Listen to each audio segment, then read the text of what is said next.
আসসালামু আলাইকুম এভরিওয়ান। আমি বাঙালি বধূঘর নিয়ে চলে আসলাম আবার একটি ভিডিও। আশা করি আপনাদের ভিডিওটি ভালো লাগবে। আজকে রান্না করব কচু শাক দিয়ে ভর্তা।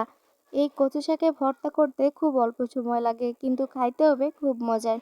এই কচু শাকের ভর্তা করতে প্রথমে দরকার আমাদের কিছু কচু শাক। কচু শাকগুলো প্রথমে ধুয়ে নিতে হবে। এবার মোটা মোটা করে পেঁয়াজ কেটে নিতে হবে। 1 থেকে 2টা রসুন দিতে হবে। একটু হলুদ দিতে হবে। পরিমাণ মতো পানি দিয়ে সেদ্ধ করতে দিতে হবে। সেদ্ধ হয়ে গেলে কড়াই ঢেলে নিতে হবে এবং নাড়াচাড়া করতে হবে। নাড়াচাড়া হয়ে করতে করতে এই যে পানিটুকু গায়ে লাগে থাকবে, সেই পানিটুকু শুকিয়ে এলে বাটিতে তুলে নিতে হবে। এবার ভেজে রাখা কিছু শুকনো মরিচ নিতে হবে, কিছু পেঁয়াজ কুচি করে নিতে হবে। এবার মরিচগুলো হাতে ডলে নিতে হবে। ডলা হয়ে গেলে পরিমাণ মতো লবণ ও সরিষার তেল দিতে হবে। তারপর বাটিতে তুলে রাখা কচু শাকগুলো দিতে হবে। এখন সবগুলো একসাথে মেখে নিতে হবে।